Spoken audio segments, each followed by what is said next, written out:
Very good afternoon to all of you. How have all of you been doing? I hope all of you are doing great, keeping yourself strong and healthy. Now, today, my little sharing here will be on bad attitude. No lah. Basically, I would like to give you a few tips, on how to help improve your attitude, or at least our attitude. You see, our attitude can significantly affect our life. All right, it can affect our work life too, and it can have an impact on your negotiations and how your customers or your clients interact with you. Now, is it time for an attitude adjustment? Right? You see, sometimes, through the years of work, and we have climbed the career path and the ladders of success, and we have fixated, or we have built an attitude that is very, very, stuck in, probably 10, 15 years ago. And you always think that you are right. All right. But I think there's always, every once in a while we should do some self-reflection, and we should actually re-examine, and have an attitude adjustment. Now, if you think that it is time for an attitude adjustment, all right, then here are 6 tips, that I would like to share with you on how we can help, your attitude or our attitude to get back into the winning path. Now, number 1, take responsibility. Now, taking responsibility for your attitude is basically the first step. If you can say, the attitude that I possess is my responsibility and no one else, and you are well on your way to changing your mindset. You see, the problem with us is we like to blame other people. We blame this, we blame that, and blaming your attitude on other people or on other things will not improve anything.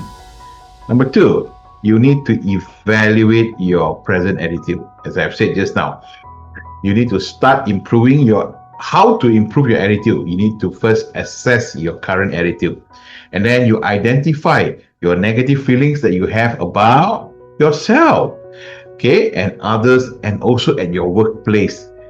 Basically, these are the things that can affect our attitude. And then it is you need to develop the desire to change. Now, this is the key to growth in all areas of life.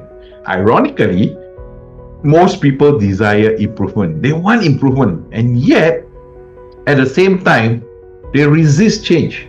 They want the good part, but they don't want to have the uncomfortable part, of changing, right? So the problem is that we will not be able to improve without change. Now, if you are on the obese side or on the heavy side, and you want to have ideal weight, and you have to reduce your weight, there is no shortcut. It is either you have a very strict diet, or you go for a exercise regime or anything of sort, or else no way you can improve. So you can change, but if you really want it badly.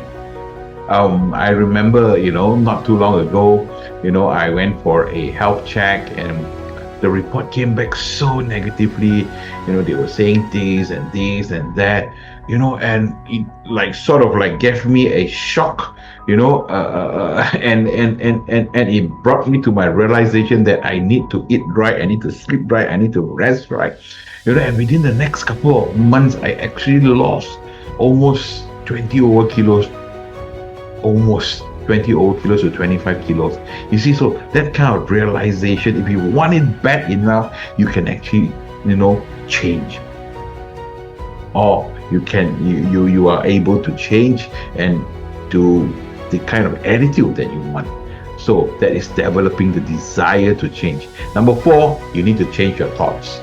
Now, in terms of sales, if your attitude is positive and you believe that you can help the prospect with your product or your services, then the most difficult work is already done. So actually, it all depends on your point of view, right? Now, point number 5, you need to develop good habits.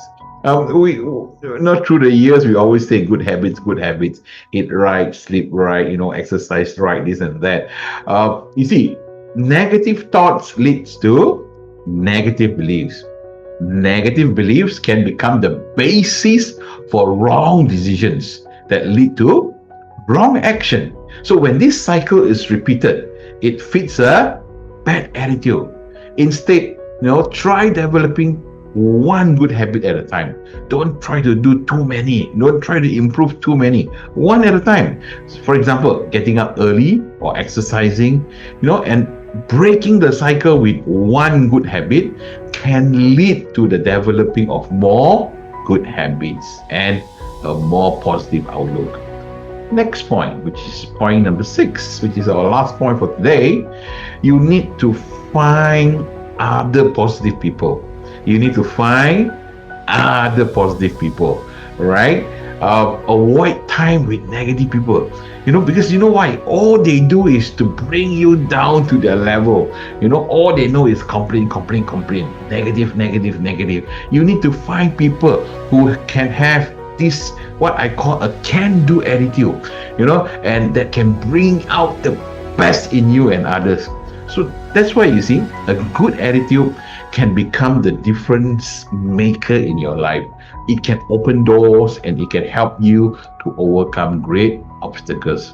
Now, I hope my little sharing here will be of some help to you, especially for those of you who have worked for many umpteen years, and sometimes we don't see results in our life, in our business. Now probably it is a high time that we need to recheck our attitude.